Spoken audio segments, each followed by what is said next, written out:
You know, have you ever been sitting in that dentist chair, staring up at that bright light, and just wondered, what are the invisible rules here? It's way more than just a checkup, right? Turns out, it's a practice guided by this silent global code. Yeah, we've all been there. You know the sounds, you see the tools. But what's really guiding the person behind the mask? What's driving their decisions, their advice, the way they take care of you? While it's this unseen framework, it's a universal set of ethics that connects a dentist in, say, Paris with one in Perth. And today, we're going to pull back that curtain and see what it's all about. Okay, let's get into it. So, who's actually setting these worldwide standards? You might be surprised to learn it's not a government or any single country. It's actually an organization whose whole mission is to speak for the entire dental profession.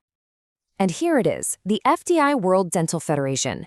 It got its start way back in the early 1900s in Paris and has grown over the last century to become the main representative for over 1 million dentists all across the globe.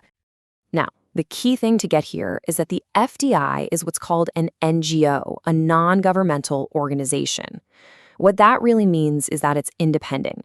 It isn't driven by politics, but by the profession itself. And that independence is so important because it gives them this unique, unbiased authority on all things oral health. And that's its job in a nutshell, to be that single, unified voice that represents and guides dentists no matter where in the world they happen to be practicing. Okay, so we know who they are, but what are they actually trying to do? What's the end game for this global federation? Let's take a look at their mission. Their mission really stands on 4 big pillars. First, they serve as that one collective voice for the profession. Second, and this is a big one, they champion oral health for everybody. Third, they work to make sure dentists have what they need to provide top-quality care. And finally, they make sure the latest knowledge gets shared across the entire profession, which is absolutely critical. And they don't just talk the talk, they put that mission into action by focusing on these 3 areas. So it's not just about high-level policy, it's about real practical stuff like dental education, promoting good hygiene, and just generally making sure the public knows how important oral health really is. All right, now we're getting to the heart of it. This is basically the professional DNA of your dentist. This is the code, these 10 core principles that directly impact the care you get in that chair. Let's break down the first 5. Number 1 is about balancing science with humanity, so using the best knowledge out there, but always with compassion. Number 2, their absolute top priority is your health. Simple as that. 3, they have to know their limits and refer you to a specialist if that's what's best for you. And these last 2 are really the bedrock of trust, making sure all your information is kept totally confidential and taking full responsibility for the care they provide. Okay, moving on to the next 5. Number 6 is a huge one, a commitment to the absolute highest ethical standards. Number 7 is so important, a pledge to be a lifelong learner, always updating their skills. 8 is about thinking bigger than the clinic and actually promoting oral health out in the community. And finally, 9 and 10 are all about professional integrity, respecting colleagues and acting in a way that makes the whole profession look good.